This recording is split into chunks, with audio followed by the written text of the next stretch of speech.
A man shouts in Arabic, "Protect people, protect us," as another day of the Israel-Hamas war wages on in the Gaza Strip.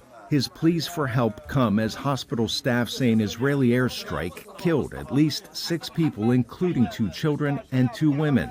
But for now, efforts to secure a ceasefire continue. Hamas says it has given its initial support of a U.S.-backed ceasefire deal with Israel that stops short of Hamas's long-standing demand for a total Israeli commitment to the war's end.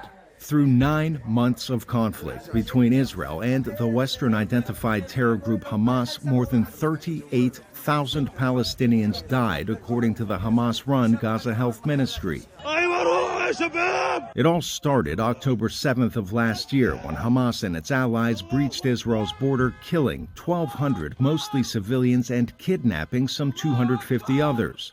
Israel vowed the eradication of Hamas and launched a full-scale invasion of Gaza. In that time, Israelis held ongoing weekly protests of their government, calling for the ouster of Prime Minister Benjamin Netanyahu and new elections to replace him. They say his government hasn't done enough to bring home their kidnapped loved ones. So we need to get those hostages back. Human life above everything else. This is what Israeli democracy is about. My only demands are that immediately after the deal, Israel go for elections. It's time to reestablish trust between the people and the government. Back in Gaza, aid pallets fall from the sky in what officials admit is an inefficient way to deliver support. According to a joint report by the UN and IPC, 96% of Gaza's population faces acute food insecurity at crisis levels or higher.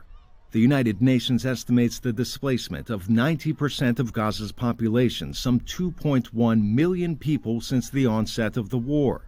And as the Israel Defense Forces continue their operations in Gaza, claiming to seize weapons from Hamas in content VOA cannot independently verify, protesters gathered in southern Israel Sunday with roughly 1,500 balloons.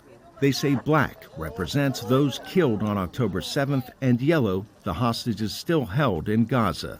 Arash, Arabasadi, VOA News.